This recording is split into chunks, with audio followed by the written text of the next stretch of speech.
Labarai da ɗumi-ɗuminsa daga Gabas ta Tsakiya. Yaƙin Iran, Amurka da Isra'ila, batun yin sulhu na ci gaba da ɗaukar hankali, inda yiwuwar sulhun ake ganinta wato kaso 30 cikin 100, rashin yiwuwarsa kuma ake kallonsa kamar kaso 60 cikin 100. A yayin da a yanzu ake ganin cewa wato Pakistan da take shiga tsakani domin kawo sulhun wato yarjejeniyar sulhun ta tabbata, a yanzu ana kallon abu dai mai kamar wuya.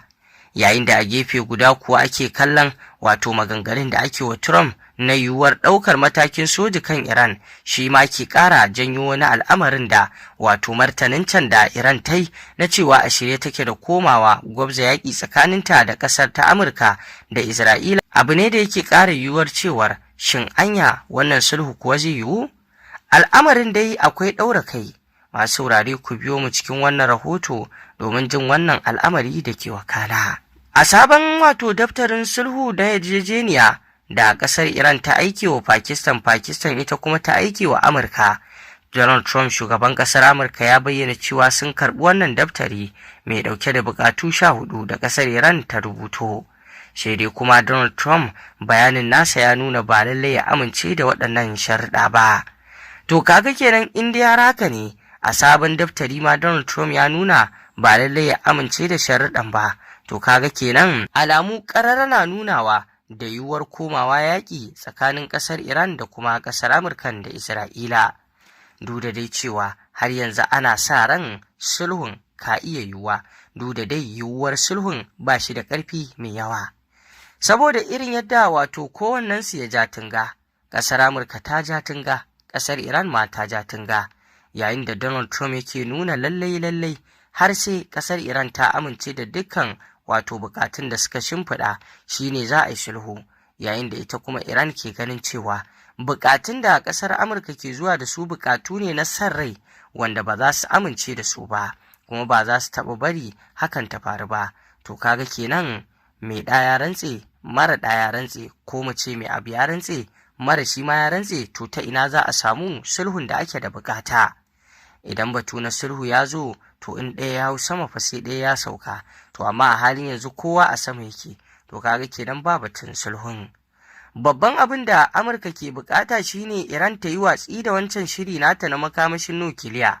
Ita kuma Iran ta ce sam ba zai yiwu ta yi watsi da wannan shiri nata ba, musamman ma ganin yadda ƙasar nan ta Iran take hango cewar a yanzu wannan makami na nukiliya shine babban abin da zai bata kariya daga Amurka da Isra'ila su mai da kubansu, su mai da wukakensu cikin kube ta dole, saboda idan har wato Iran ta mallaki makamin nukiliya, ko ba sa so sai sun haƙura sun batta ta zauna lafiya. Amma matsawar Iran bata mallaki wannan makami na nukiliya ba, to ba za su taɓa barinta ta zauna lafiya ba. Alamu dai a yanzu na nuna cewa babu wata ƙasa ta musulunci da ƙasashen nan suka sako ta a gaba sama da jamhuriyar musuluncin.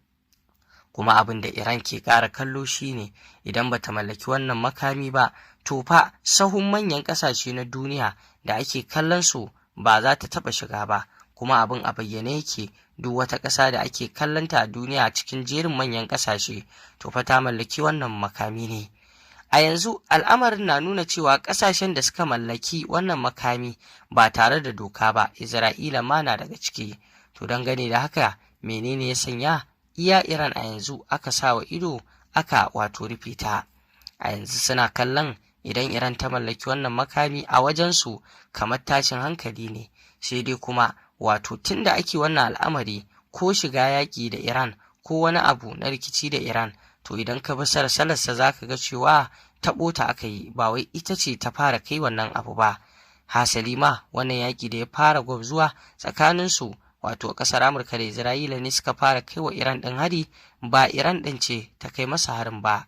A yanzu dai waɗannan al'amura ana kallonsa da cewar yarjejeniyar sulhun zaman lafiyar abu ne mai yiwuwa wato ta cimmu, amma kuma rashin cimmuwata da yiwuwata ya fi ƙarfi, saboda irin yadda abin ke wakana.